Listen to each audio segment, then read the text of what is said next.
Boa tarde a todos, tudo bem? Puxar o casaco, te botar no ar no 12 negativo. Frio mesmo para emprestado. Quero dizer para vocês que é um prazer estar aqui na universidade que me formou e dizer que eu pago essa universidade, sabe como? Fornecendo vagas de estágio lá na faculdade. Eu não lembro de cabeça agora, acho que eu já formei mais de 30 ou 40 estagiários. Quem já estagiou comigo lá?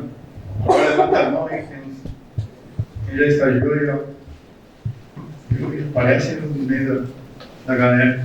Essa é a maneira que a gente devolve para a universidade que a gente recebeu, né?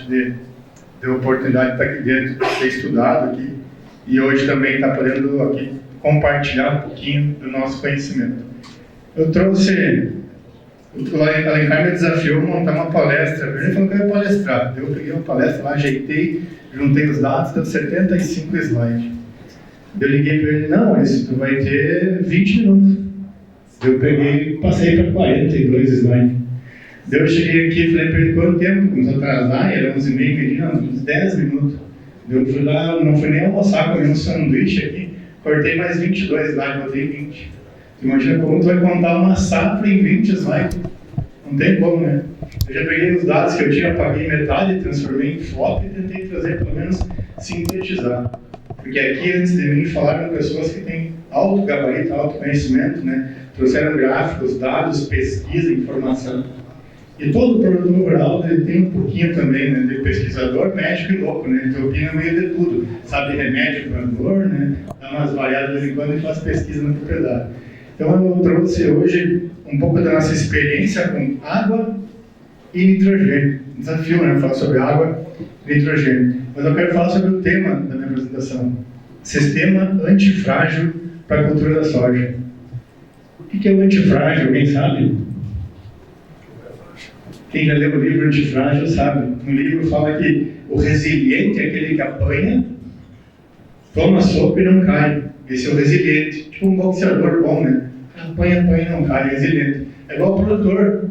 O produtor rural hoje é muito resiliente, porque ele apanha, toda a safra, não cai. E se levanta e vem de novo para o próximo. E o antifrágil, quem que é? É o que reage, é o que consegue sobreviver, consegue criar uma defesa, reagir a uma adversidade. Produzir aqui no Rio Grande do Sul, Leandro, é um desafio. É o lugar mais difícil de produzir soja do planeta. Eu duvido que tenha lugar que você tenha um clima tão variado. Eu vou mostrar para vocês em dados depois nessa apresentação. Então, como alcançar altos tetos produtivos num sistema de produção muito frágil?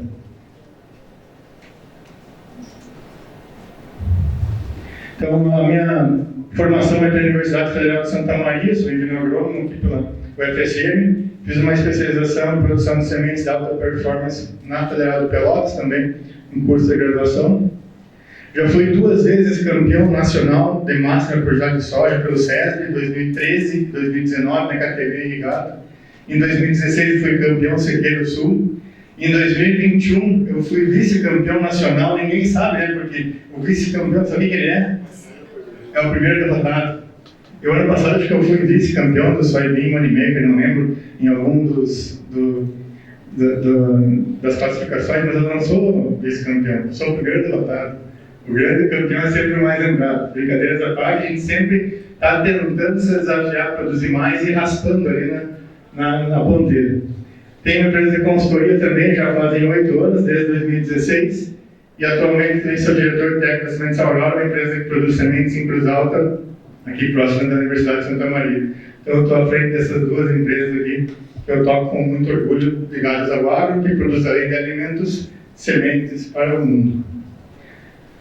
Minha empresa fica situada, então, como eu falei anteriormente, no município de Cruz Alta. Nós atuamos numa área hoje de 10.790 hectares de cultivo de verão. Essa área está em exploração agrícola na cultura da soja em 9.717 hectares. São 14 fazendas, 49 campos, 31 cultivares de soja diferentes, 5 plataformas tecnológicas para administrar, entre RR, Enlist, Intacta 1, Intacta 2, Extend, Conquest. Então, é bastante trabalho que dá para fazer nesses campos de produção de semente. Além de produzir soja, a gente produz milho verão, então a gente está esse ano com a área em rotação com 1.073 hectares de milho, já colheu milho verão e está fazendo soja segunda safra. Por que fazer soja segunda safra esse ano? Saudade de colher soja, né? A gente está com muita saudade no Rio Grande do Sul de colher soja, a gente nem sabe o que é colher soja mais. Passamos aí 2022, 2023 amargando anos muito desafiadores, então esse ano é uma vontade imensa de colher soja. A gente plantou 100% da área de milho com segunda safra de soja, porque a nossa safra de milho antecipou demais. Choveu muito aqui. A safra de milho, que geralmente chove quando o ano é bom, algo em torno de 600, 700 milímetros na primavera e verão, esse ano choveu mais de 1.800 milímetros para a cultura de verão. Teve um mês lá na cultura do milho, que foi na semeadura, que deu 600 milímetros, ou seja, deu quase todo o volume que precisava para o ciclo em um mês. E a gente tem uma área irrigada hoje de 4.565 hectares, são 53 pivôs centrais montados, porque falta muita água. Então a água para nós é um elemento muito importante, a irrigação aqui é extremamente necessária para tentar fechar a lacuna de produtividade da água. Temos que garantir a produção, qualidade de sementes e os campos, então para nós é um investimento muito arriscado. Produzir aqui nesse estado do Rio Grande do Sul é muito desafiador. Então desde 2005, 2006, a empresa focou, em vez de crescer de maneira horizontal, nós crescemos de maneira vertical, tentar fazer a lavoura produzir mais na mesma área. Falar um pouco de água e nitrogênio, a gente deve voltar um pouco para tentar fazer um alicerce, fazer uma base do nosso conhecimento. Ouvindo quem me antecedeu aqui falar sobre as práticas que a gente constrói no ambiente da produtividade, falar sobre clima é muito importante. Clima hoje é soberano sobre a atividade. Ninguém muda o clima. Ninguém tem o poder de chegar aqui e mudar o clima da região. A gente tem que produzir se adequando ao clima. Só que a gente pode mitigar os efeitos do clima. E uma maneira de mitigar os efeitos do clima está nessa imagem aqui. Investir em irrigação é um dos fatores, mas proteger o formador dessa água. Só irrigar não é o que falta você produzir. Se só irrigar fosse aumentar a produtividade, era só colocar um pivô e colher mais. Não. A gente tem que produzir essa água, armazenar, distribuir e proteger, guardar ela no solo e proteger esse solo, porque a água em demasia acaba ocorrendo o quê? Compactação, lixiviação, falta de oxigênio no solo. Então é muito importante a gente poder unir essas duas figuras aqui e saber que 50% do nosso sucesso não depende só de nós, depende realmente do clima. Mas a outra metade do nosso sucesso está ligado ao quê? Ao solo, nosso bem mais precioso. 23% do nosso sucesso de atividade depende do solo, 13% depende da genética, a cultivar. Então não adianta sair perguntando para o vizinho quanto ele colheu e qual foi o material. A pergunta que eu mais recebo quando me ligam: oi Maurício, como é que está? Tudo bem? Tudo bem. Qual foi o cultivar mesmo que tu colheu 120 sacos de soja? Ah, foi Zeus. Ah, beleza, obrigado. Acabou a conversa. Uma ligação rápida, simples, né? Eu só falei que o cultivar deu como se tivesse na genética toda a carga de potencial produtivo para aquela lavoura. Não é aí. 13% do nosso sucesso tem relação com genética. E a gente tem que pensar em janela reprodutiva, população, falta do período, tudo isso em relação com genética. Então, para poder expressar todo o seu potencial, temos que respeitar diversos fatores. E, por fim, manejo. Manejo não aumenta a produção de lavoura nenhuma. Não tem nenhum fungicida que tenha o poder de aumentar a produção produtiva. Os fungicidas protegem o potencial que a gente construiu. Então, se alguma empresa quiser se apoderar do resultado e falar: não, tu colheu mais porque foi o meu fungicida que fez colher mais. Não. Nenhum fungicida faz a gente colher mais. Apenas defende nosso potencial. Mas, pelo menos, eu sei agora que 50% do meu sucesso depende do clima. Então, eu tenho que acordar, ir na missa de vez em quando, rezar e pedir que o clima seja favorável. E 50% depende do quê? Do meu trabalho. Relações com o solo, com o manejo e as minhas escolhas. Então, 50% do meu sucesso depende de mim. Então, eu começo mostrando essa imagem aqui, ó, para vocês. Qualidade química do solo. Eu acredito muito que a gente tem que respeitar 3 pilares básicos para a produção hoje. O pilar químico, que a gente tem muito conhecimento. O pilar físico, que a gente estuda como melhorar.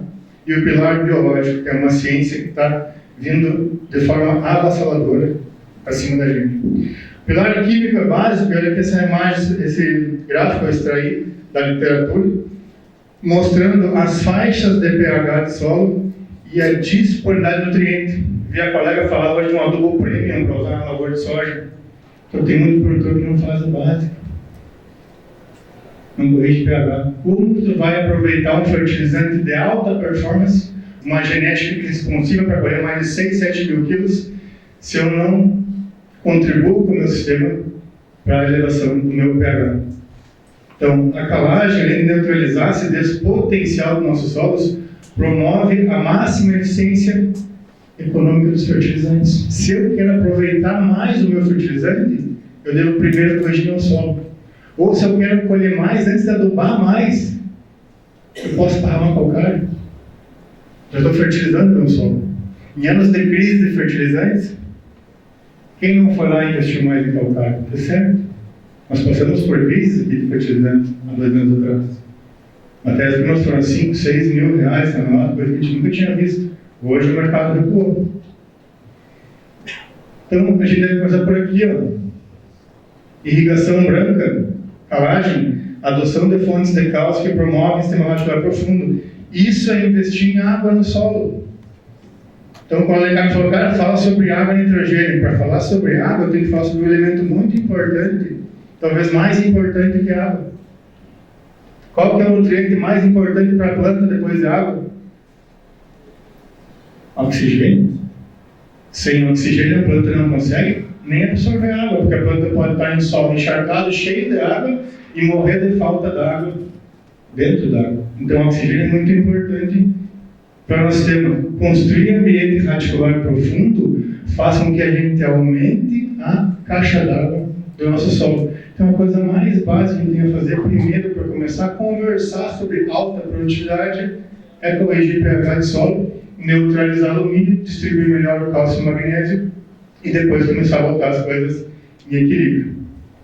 Aqui mostrando um pouco a física de solo adequada à produção, e a gente tem muito problema de compactação de solo. Eu que rodo o estado inteiro, visitando produtores, dando consultoria, vocês não imaginam o problema seríssimo de compactação que a gente tem. Por excesso de uso, por falta de rotação, por pecuária extensiva, sem cuidado com pastagem, o manejo de cobertura. Então a gente vai acabando acumulando um problema que depois estende em quê? Em limitar o nosso potencial produtivo. Então, um dos potenciais produtivos mais limitados no estado hoje, para a falta de oxigênio no solo, é a compactação. E a gente tem uma área aqui que a gente mediu na safra 2019, onde a gente estratificou o nosso solo, e esse solo aqui colheu praticamente 7 mil quilos de soja, onde a gente tinha a compactação no nível 0 a 10 aceitável, ideal, desculpa, e aceitável até 60 centímetros, tudo é menor que 1,5 megapascal. Um solo fisicamente preparado para absorver e reter água, um solo com presença de oxigênio, um solo com fertilidade corrigida em perfil para que a boca da planta afunde. Então, guardar água, a primeira coisa que a pessoa tem que pensar é estruturar o solo para que ele receba uma chuva de 50, 60 milímetros. Essa chuva não escoa. O solo fala com a gente. Se chover 30, 40 milímetros na minha lavoura e a água não infiltrar e escorrer, está falando, por favor, socorro. Tem um problema físico, me ajuda a resolver. E aqui, como que a gente armazena essa água em todo o perfil do solo? Então, de 0 a 30, 30 a 60, até 1,20 m de profundidade, tem um bom percentual de distribuição de umidade do solo, ou seja, essa água está bem distribuída no sistema. O solo tem uma caixa d'água profunda. Aqui, esse slide aqui de 95 de Marshall mostra um detalhe muito importante. Eu li num livro que o solo ideal, se nós pudéssemos construir um solo ideal, ele teria que ter 20% de oxigênio, 30% de água e 50% de fase física, que é argila, silt e areia. Quem tem esse solo aqui na fazenda, levanta a mão. Ninguém. Ninguém tem o solo ideal. E aqui está uma característica que mostra que os nossos solos, quanto mais adensados, quanto menos presença de oxigênio, mais limita a nossa fertilidade. Não sou eu que estou falando, é a pesquisa que está mostrando, são dados antiguíssimos, que nos fazem repensar que a física do solo é muito importante para a melhoria da química e o aproveitamento de uso racional de insumos fertilizantes. Então, se eu quero melhorar meu solo quimicamente, eu tenho que melhorar ele também fisicamente, estruturar ele. E como que eu penso em melhorar um solo fisicamente?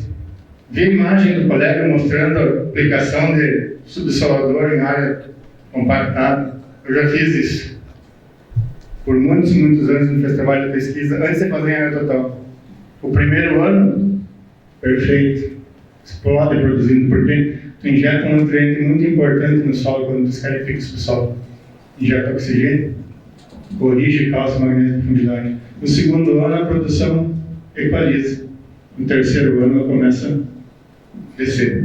O uso de ferro na lavoura sai muito caro. O melhor sistema que a gente tem hoje para conseguir desenvolver a parte física do solo, nós temos que plantar um sistema onde a palha seja produzida o ano todo. Nós ouvimos antes da palestra mostrada pelo colega que as cultivares foram ficando mais precoces ao longo dos anos. Por exemplo, quando nós semeávamos soja aqui no Rio Grande do Sul, mês de outubro e novembro, colhíamos em abril, às vezes até maio. Dessecava a lavoura e plantava o trigo em maio e junho, colhia de novo no outro verão, outubro e novembro. Então, a gente praticamente, os 12 meses do ano tinha cultura ou de inverno ou de verão. Sojas de 135, 145, 150 dias. Trigos de 150, 160 dias. Nós tínhamos praticamente trigo e soja o ano inteiro, ou cereais em inverno. Hoje a gente planta soja de 125 dias, trigo de 135 dias em média. São 260 dias por ano que tem cultura. Sobra 100, 105, 90, depende do ciclo. Então tem um espaço muito legal para a gente construir o quê? Culturas de cobertura entre essas culturas comerciais. Adubar planta com planta. Produzir adubo verde. Reciclar nosso próprio nutriente. Então aqui está um dos grandes segredos para alta produtividade, para alta estabilidade e para construir produção num sistema frágil. Para você se tornar um antifrágil, você construir um sistema para produzir mesmo em anos ruins. Mostrando que construção e manutenção da camada de exploração radicular é muito importante. Produzir raízes aqui, ó, um nabo, por exemplo, em 75, 90 dias, você produz ele entre uma soja e um trigo. Uma cultura de cobertura. Nossas áreas onde sai o soja, agora no mês de fim de março, mês de abril, todas elas já estão com nabo plantado. Esse nabo sai em fim de maio, começo de junho, já vai trigo em cima. Esse nabo tem a função de descompactar o solo naturalmente, fixar nitrogênio, reciclar enxofre e fósforo e ainda ajudar a reter a água do inverno. Chove muito no mês de maio e junho. Então esse nabo ajuda o quê? A penetração de água e também de oxigênio. Crotalária, uma cultura de cobertura fantástica, pode ser produzida, por exemplo, na saída do milho, verão. Quem não tem condições de fazer uma soja ou um feijão, pode fazer uma crotalária. Uma cultura que em 75 a 90 dias também produz 8 a 11 mil quilos de palha e fixa 150 quilos de nitrogênio por hectare. Transforma em ureia isso aí. Dá mais de 300 quilos de ureia. Transforma em R$2.100 que está a ureia. Faz a conta quanto tem que se dar de dinheiro para o bolso produtor. Uma planta de cobertura. Além de ajudar a controlar a fitonematóides. Oxigenação, que eu já falei, absorção e ciclagem de nutrientes. Cara, a planta de cobertura, fora as leguminosas que tem uma alta capacidade de fixar nutriente, as demais não fixam, só reciclam. E a planta de cobertura só recicla o que o solo tem.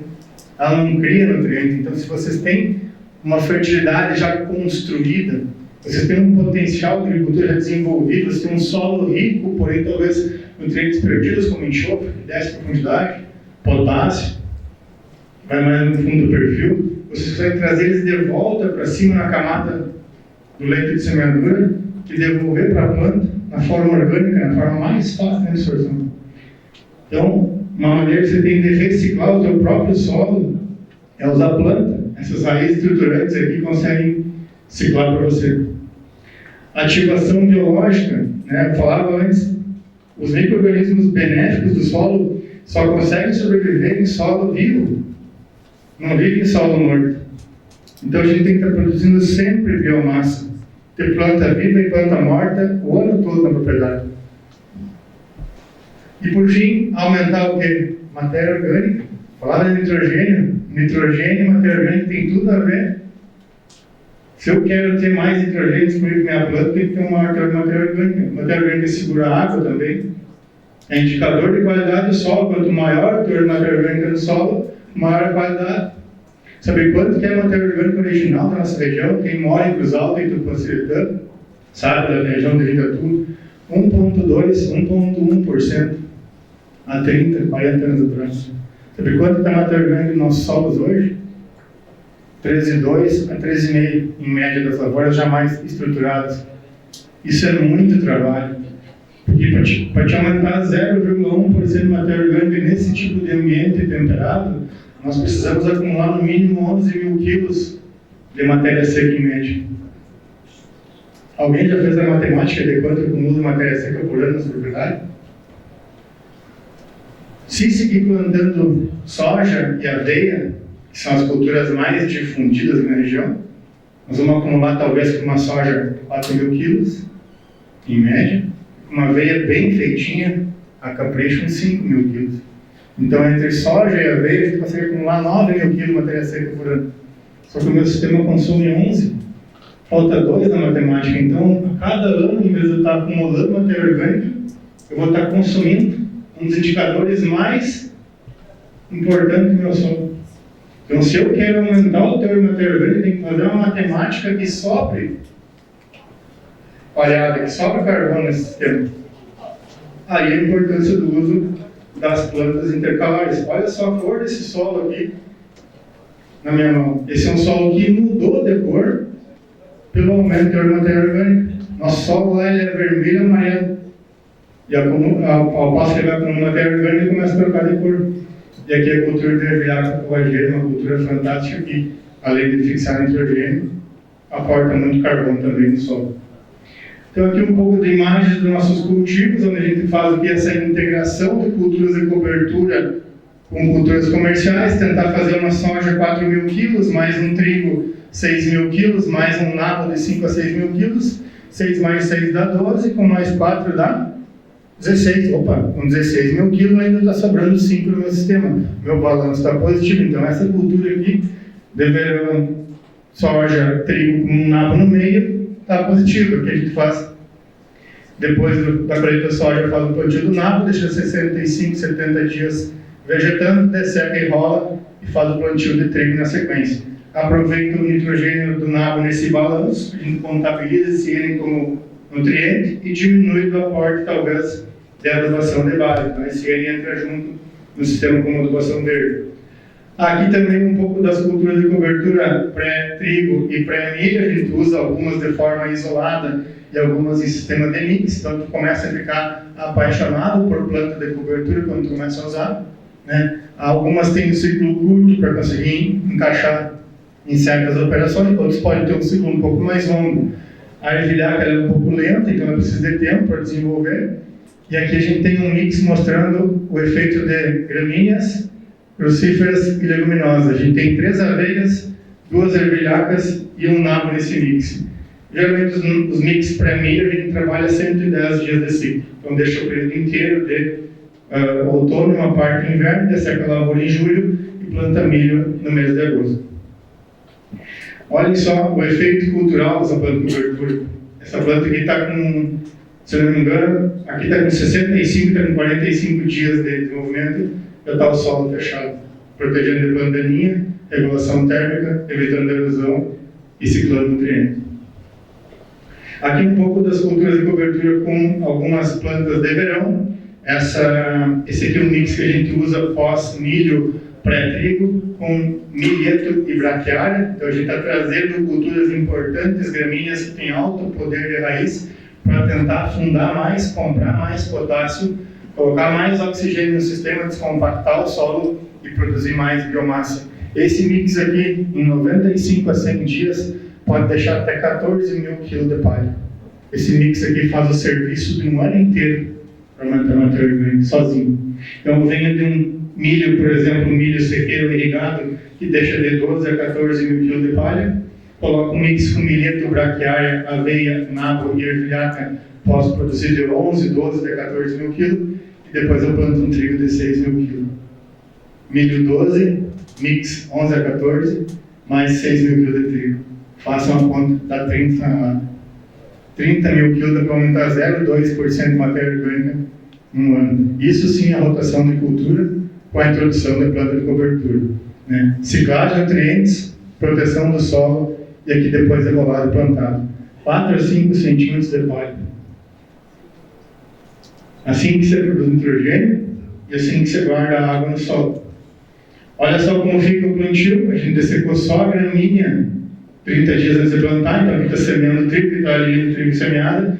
A gente não matou as crucíferas e as leguminosas, deixou elas vivas mais 30 dias para elas tentar fixar mais nitrogênio e fez o plantio do trigo no verde. E aqui está as raízes da ervilha com as raízes fixando nitrogênio e liberando depois para o solo. Mas o mais importante disso, olha só, dessecado, enrolado, plantado, 180 milímetros de chuva numa noite.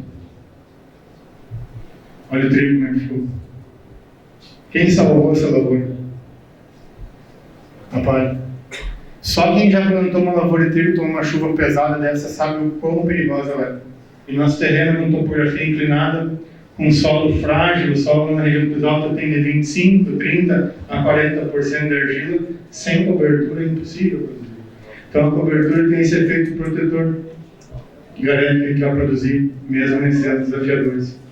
Aqui um pouco dessas áreas experimentais, conduz campos de parcela, faz pesquisa para entender o benefício das plantas, seu uso, cobertura, ciclagem, né, médio benefício aqui, microrização de raiz de trigo morisco no solo, né, então a gente tem muito isso de efeito natural, né, produz planta adubando com planta. Para tentar fazer isso aqui, ó, essa é uma foto de uma raiz de soja no solo compactado, e aqui no meio uma foto de uma raiz de soja no solo descompactado. Veja a diferença, a planta fala contigo. Ela te conta se ela está no lugar legal ou não. Se você arrancar uma planta pela raiz, ela conversa contigo. Então, quem tem solo com falta de oxigênio, com compactação subsuperficial, vai encontrar esse tipo de raiz aqui, ó, engrossada e mal desenvolvida e pouco nodulada. Já quem consegue um solo com uma condição melhor de estrutura física, essa raiz vai crescendo de forma pivotada, tanto de profundidade quanto para os lados, e vai estruturando o solo. E aqui, a nodulação efetiva, ou seja, uma soja com 55, 60 dias de ciclo, você vai lá e corta, os nódulos eles estão ativos na planta. Então, eu estou fazendo a minha parte bem feita para conseguir uma boa nodulação. E vejam bem, quem quiser produzir, estava falando de energia booleana, estava conversando no hora do intervalo, quem quiser produzir 55, 60, 65 sacos de soja, beleza? Qualquer modulação, qualquer inoculação serve. Uma dose, 2 doses, de bag no galpão, na caixa plantadeira, beleza? Agora, se eu quiser colher mais, 70, 80, 90, 100 sacos, eu tenho que pensar em inoculação, aumentar a dose, co-inocular, usar os perilos, e usar outros organismos importantes também para o solo, bacilos, pseudomônios, outros organismos que são promotores de crescimento radicular, que ajudam a fixar o fósforo, que são benéficos para a planta, que são promotores de crescimento. E eu só tenho uma maneira de fazer isso de forma muito efetiva: injetar no suco do plantio. Todas as demais aplicações são paliativas. Eu posso fazer na caixa plantadeira? Pode, vai funcionar um pouco. Eu posso pulverizar? Pode, dá certo na minha pesquisa, que eu vou lá, vejo uma nuvem, está lá em garoar, eu vou lá e passo uma barrinha, cai no solo e funciona. Aí funciona de forma efetiva. Agora, no campo, moçada, é um desafio. Você não controla a temperatura, você não controla estar no solo. Então, a maneira de você proteger essa tecnologia e fazer ela dar certo, eu quero que dê certo, tem que colocar injetor na plantadeira e tem que fazer via suco de semeadura, que é a maneira de dar certo. Na cultura tem duas coisas, né? O fácil e o certo. Você escolhe o que quer fazer. Só que o certo, às vezes, custa um pouco mais caro e dá mais trabalho. Aqui um pouco também do trabalho dessas plantas. Então, nós preparamos o ambiente de produção. Então, a gente constrói um potencial do verão no inverno. A gente usa a planta de cobertura como planta de serviço, né? Elas trabalham 24 horas por dia, 7 dias por semana e não nos cobram nada. E elas servem realmente para aumentar o quê? A estabilidade, ou seja, fazer a gente produzir mais em ano desafiador.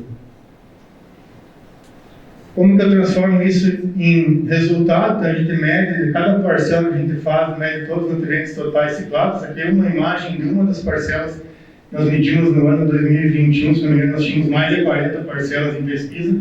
Tá? Essa parcela aqui de aveia branca, ervilhar e nabo, ciclou 70 kg de N, 21 de fósforo, 202 kg de potássio, mais 37 de enxofre.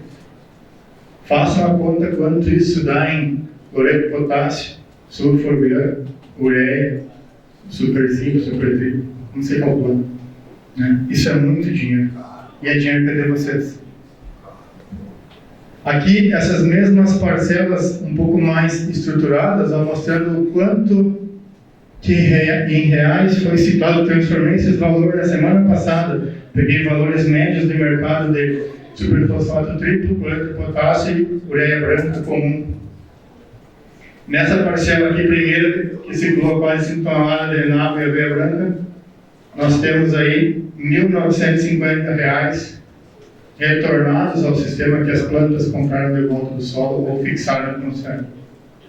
Nós temos também a segunda parcela avaliada, aveia branca mais ervilhaca mais nabo, retornando algo em torno de R$ 1.600 para o sistema. A ervilhaca precisa um pouco mais de tempo para entregar resultado.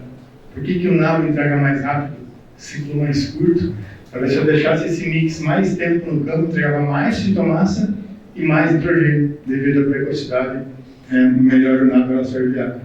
E olha só esse outro mix aqui, ó. Pasmem, R$ 3.000 de retorno. Tinha aveia preta, ervilhaca comum, mais peluda, mais nabo. Então, isso é resultado do trabalho de campo que a gente faz lá na própria propriedade para entender o verdadeiro valor de uma planta de cobertura. Que a palavra que eu mais ouço quando recomendo planta de cobertura, o produtor vai fazer a conta trabalho e resultado. Eu sempre falo, a pesquisa mostra os fatos elucidam os dados e contra-fatos não argumentos. Então, vamos mostrar alguns fatos aqui que a gente tem.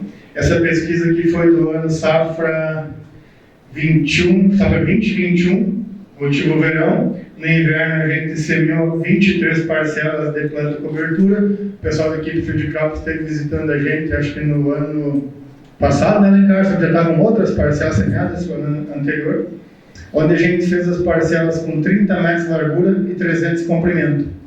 Tá? Lá tinham todos os tipos de mix cobertura, com uma planta isolada, duas plantas, 3, 4, 5, até 6 espécies do mesmo mix. E também essa parcela tinha uma planta muito legal que é nativa do Rio Grande do Sul.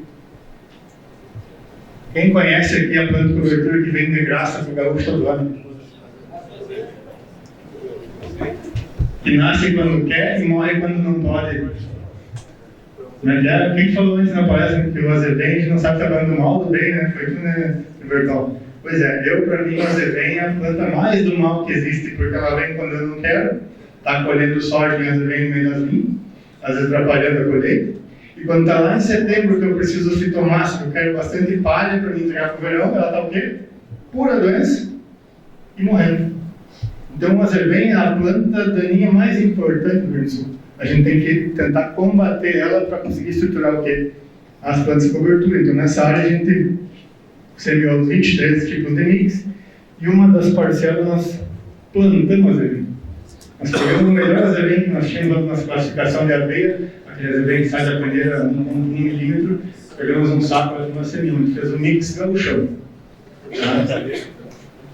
Então, o objetivo desse trabalho aqui era medir os cultivos isolados e os mix de cobertura, como que eles se comportavam no campo, né, com diversos tipos de resultado. Por exemplo, se a época de semeadura estava adequada para a planta de frio ou de calor.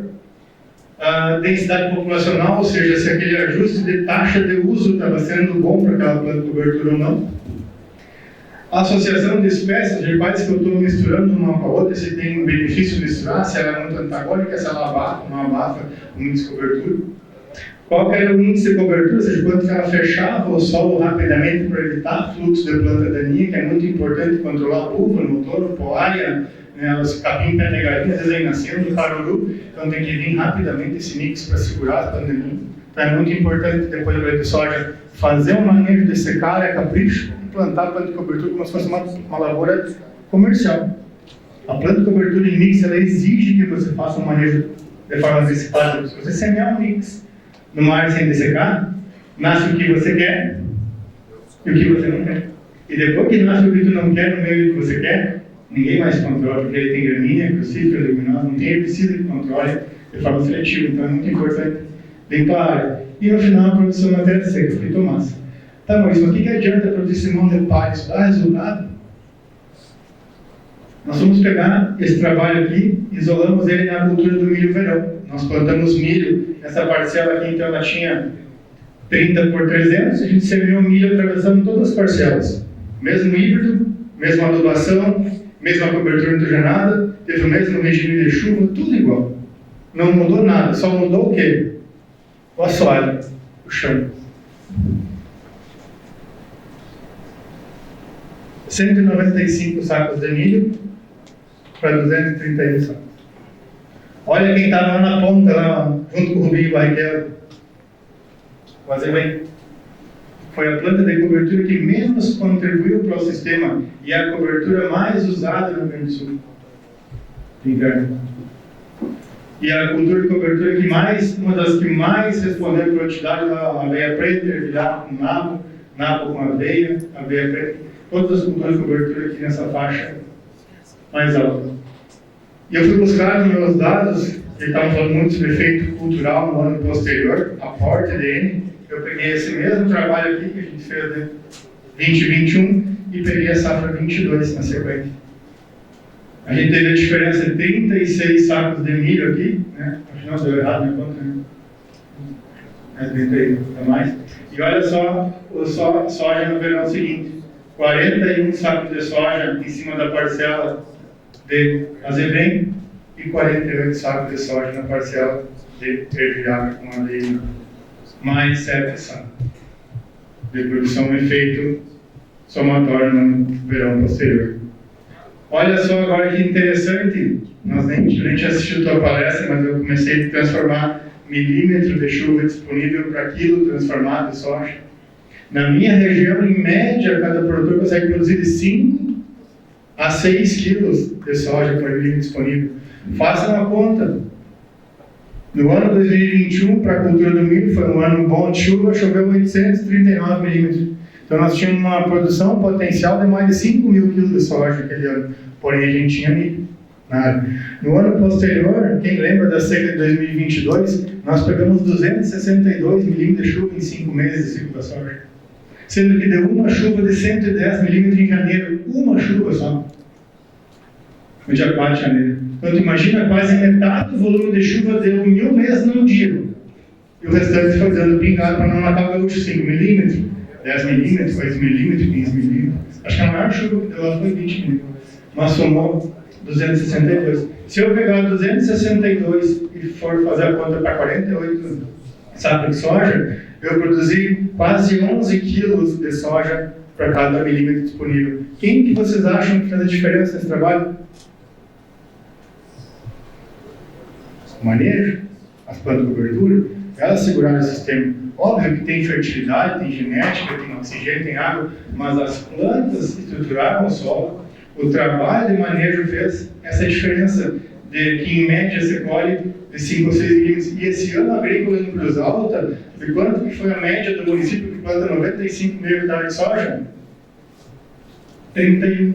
Pega 31 e divide faz vezes 60 e divide pelos milímetros, dá os 6 quilos que o professor falou. Então, a chuva que Deus mandou entregou a produtividade média que todo produtor que não faz manejo colheu. Agora, quem faz manejo de solo, quem constrói um ambiente de produção altamente resiliente, né, consegue melhorar as produtividades mesmo em anos desafiadores.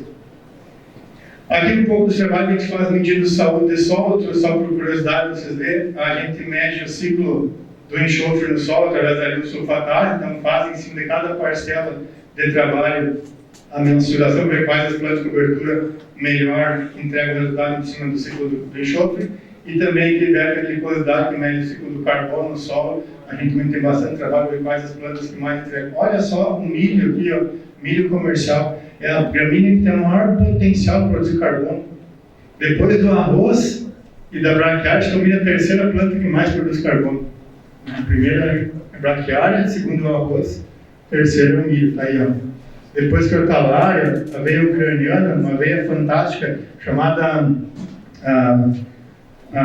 muito chamada de aveia ucraniana, não tem nada de ucraniana, a aveia melhorada, é uma branca melhorada fantástica em termos de cobertura. Tem ciclo longo, produz bastante fitomassa e tem uma raiz que é o dobro das aveias comuns. Quem conhece a ucraniana se apaixona, nunca mais planta aveia comum. E aqui uma imagem do Jardel Pazinato, que é o aluno do professor Thelma Amato, aqui na disciplina de mestrado da UFSM. Ele fez essa imagem muito legal. É o produtor que eu não quero ser e o produtor que eu quero ser. Esse é o produtor que faz agricultura comum, que faz sucessão de cultivos, aveia, soja, não se preocupa em resto cultural, faz tráfego de máquina descontrolado, não compra de volta o próprio nutriente que está perdendo no perfil do solo e tem um solo sensível à compactação e à erosão. Já esse produtor da direita é o cara que é o que eu quero ser. Faz rotação de cultivo, usa planta de cobertura, faz rotação com milho, planta soja, planta outras culturas de raízes pivotante e fasciculada, compra de volta os seus nutrientes perdidos por quantidade, estrutura o solo, revolve o mínimo possível, deposita bastante resto cultural, controla o tráfego da compactação com palha e acumula mais água e ainda acelera a biota do solo. Então, se vocês fizerem uso dos policultivos, dos mix planta-cobertura, rotacionar raízes, estimular a nós ter raízes diversas no solo, promover uma adubação orgânica, cara, você pode adubar o teu solo com planta. É muito mais barato do que comprar qualquer tipo de ferramenta química, então é a planta adubando planta. E ativar a biota de solo. Então essa é uma agricultura que eu acho que é mais alinhada que a gente quer ser, se a gente quer ser sustentável e produzir mais com menos nos dias de hoje. Aqui é um trabalho legal que a gente fez aqui em 2022, sabe, 2022 nós passamos por um ano desafiador, mas nós temos uma área lá que foi a área que inclusive foi a área de colheita do soybean moneymaker dessa safra. Nós temos feito já desde 2019, a gente está equilibrando essa área, pensando no bem mais precioso do solo para baixo, que é como construir um ambiente para raízes cada vez melhor. Então esse é um solo de 1,80 m na análise, a gente fez um perfil bastante estruturado e nós temos aqui muita coerência nos dados. Olha só que legal aqui, ó. Nós colhemos 5 parcelas de 3 hectares, 2 cada uma, e atingimos de 111,9, praticamente 112 sacos, até 117. O que quero dizer com isso? Nós não temos 3 hectares de propriedade, que é altamente produtivo. Nós temos toda a área com uma boa produtividade. O que a gente faz é tentar replicar o que a gente consegue em áreas menores, para tentar transportar essa informação para áreas maiores. Essa é uma área que não tem nada do que vocês todos que estão aqui dentro dessa sala possam ter. Nada. Tem fertilizantes convencionais, tem calagem normal, tem qualquer tipo de tecnologia que o produtor pode ter. Não tem mistério, não tem milagre, não tem tecnologia da NASA nenhuma. Tem só trabalho agronômico bem feito. Esse ano a gente colheu 106 ou 107 sacos no melhor talhão dessa área, que colheu talvez 10, 12 sacos a menos, porque um ano de muita chuva. Nós tivemos 1.435 milímetros em 128 dias de ciclo. Vocês imaginam você pegar 262 milímetros no ano e 1.435 no ano. Quem é que consegue gerenciar uma produção com tanta variação climática? Esse ano o pivô não rodou. Então, a nova agricultura é feita de processos e não de produtos. Quando a gente faz com amor e respeito, conhecimento e capricho, a gente atinge o resultado. Tudo isso que eu falei aqui, que eu mostrei para vocês em imagens e trabalhos, não tem nada mais do que o básico bem feito. Então, esse é um trabalho que a gente se orgulha muito de mostrar e poder compartilhar, porque é uma coisa muito simples de fazer e qualquer um de vocês pode fazer. Se eu pudesse usar uma camiseta todo dia por baixo do meu casaco, eu ia dizer, eu amo palha. E se eu pudesse carregar uma bandeira nas minhas costas, escrito uma frase de impacto, eu diria, diga não às grades. Gradear um solo é um crime. Eu sei que tem áreas que a gente tem culturas que precisam mexer no solo por questão física, água, enfim, mas se você tem um solo sob plantio direto estruturado, guarda a grade, esconde ela, amarra com uma corrente, bota um cadeado, pega a chave e guarda no teu bolso. Não usa grade. Porque para você acumular matéria orgânica, a gente não pode revolver o solo. Como considerações finais, a sustentabilidade vem da melhoria contínua que promovemos em nosso ambiente de produção. Não tem milagre. Se a escada tem 10 degraus para eu chegar até a alta produtividade, eu vou ter que escalar um por vez. Não tem como eu embalar e dar um pulo do primeiro para o 10º. Então é efeito contínuo. Só que depois você chega lá em cima, gurizada, não volta mais. Você estrutura a propriedade, estrutura o solo, e cada vez você fica mais enjoado, porque você começa a colher mais e mais, cada vez você quer colher melhor. Isso é o resultado de muito trabalho. A estabilidade produtiva se faz necessária para que o clima não se torne um fator determinante para o nosso sucesso. Gente, ninguém controla o clima. Todo ano vai dar uma pegadinha em nós. Com 1.435 milímetros esse ano, teve 28 dias sem chuva em Cruz Alta. E tinha produtor dizendo assim, meu Deus, voltou a seca. Não era seca, pessoal. Era uma estiagem. A estiagem tem todo ano. Tem que estar preparado. A produtividade é consequência da adoção de tecnologias adequadas e o uso de muito conhecimento agronômico. Cara, a ferramenta mais barata da propriedade é a ferramenta técnica, é o agrônomo. Esse é o cara que mais entrega vocês. Confiem, entregue a propriedade para quem tenha conhecimento. A agricultura é muito dinâmica. O que você sabe hoje, talvez não sirva amanhã. A arte de desaprender e aprender de novo. Então, assim, quem está na pesquisa, quem está na vanguarda trazendo dados, quem está trazendo informação, é quem realmente deve ser respeitado. O profissional agrônomo hoje é a peça-chave para o produtor rural conseguir colher. E tem muito produtor que não tem assistência técnica, não tem consultoria e confia no ATV da companhia, que não tem compromisso com a propriedade, tem compromisso com a companhia. Eu não sou contra o profissional que trabalha para uma empresa multinacional, de forma alguma. Precisamos de todos eles que são parceiros de produção, mas cada um tem que ficar no seu quadrado. O consultor com o compromisso de assistência e o vendedor, promotor de tecnologia, no compromisso com a companhia. E a união dos dois que faz o resultado, não só de forma isolada. Então, a consultoria vendida é a mais cara que existe, a melhor que tem é a comprada. O custo de produção deverá ser sempre proporcional a cada ambiente de produção da propriedade. Não adianta eu querer colher sem saco em toda a propriedade. Vocês conhecem cada um o ambiente de produção de vocês melhor que ninguém. E sabem em cada ponto da fazenda que dá para escolher mais. E sabem talvez aquele ponto que precisa um cuidado maior. Então esses investimentos têm que ser proporcionais. Não adianta passar a régua e pegar uma receita de bolo.